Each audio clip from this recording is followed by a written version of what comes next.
own daughter. When Sammy first called me with her idea, I thought it was a great one. I hope, as you read between the lines, you think so too. To Emma, who will always be the hero in my story, love, Sammy. To Tim, because sometimes fairy tales do come true, love, Jodi.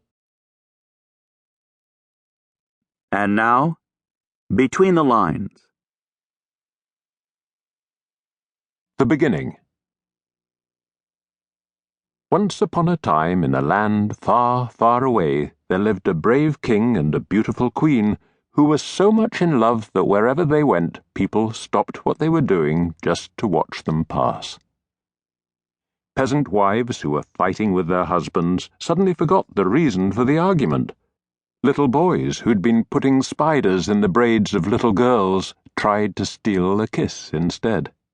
Artists wept because nothing they could create on canvas came close to approximating the purity of the love between King Maurice and Queen Maureen.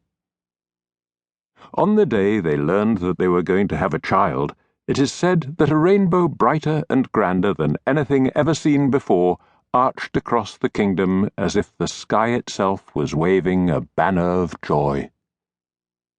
But not everyone was happy for the king and queen. In a cave at the far edge of the kingdom lived a man who had sworn off love.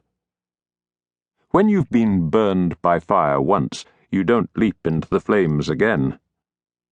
Once upon a time, Rapscalio had expected to be living his own fairy tale, with his own happy ending, with a girl who had looked past his scarred face and gnarled limbs and had shown kindness to him when the rest of the world didn't.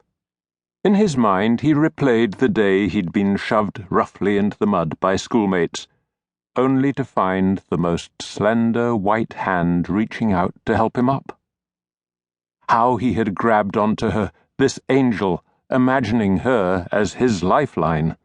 He'd spent days composing poetry in her honor and painting portraits that never did her beauty justice, waiting for just the right moment to confess his love, only to find her in the arms of a man he could never be, someone tall, strong, and destined for greatness. Rapscalio had then grown darker and more twisted by his own hate every day. His portraits of his beloved had given way to intricate plans for revenge against the man who had single-handedly ruined his life, King Maurice. One night, a roar rose from outside the gates of the kingdom, unlike any other sound heard before. The ground shook, and a streak of fire shot through the sky, burning the thatched roofs of the village.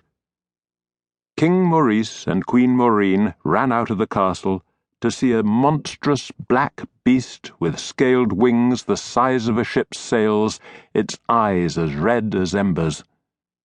It stormed through the night sky, hissing sulphurous breath and spitting flames. Rapscalio had painted a dragon onto a magical canvas, and the demon had come to life. The king looked at the panicked faces of his subjects and turned to his wife, but she had fallen to her knees in pain. "The baby," she whispered. "It's coming." Torn between love and duty, the king knew what he had to do.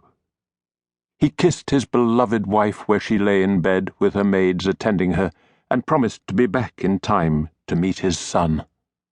Then, with 100 knights armored in glinting silver, he raised his sword high and rode out across the castle drawbridge on a wave of bravery and passion. But it is no easy feat to best a dragon. As he watched his loyal soldiers being torn from their mounts and flung to their deaths by the fiery beast, King Maurice knew that he had to take matters into his own hands. He grabbed the sword of a fallen knight in his left hand, and holding his own sword in his right, stepped forward to challenge the dragon.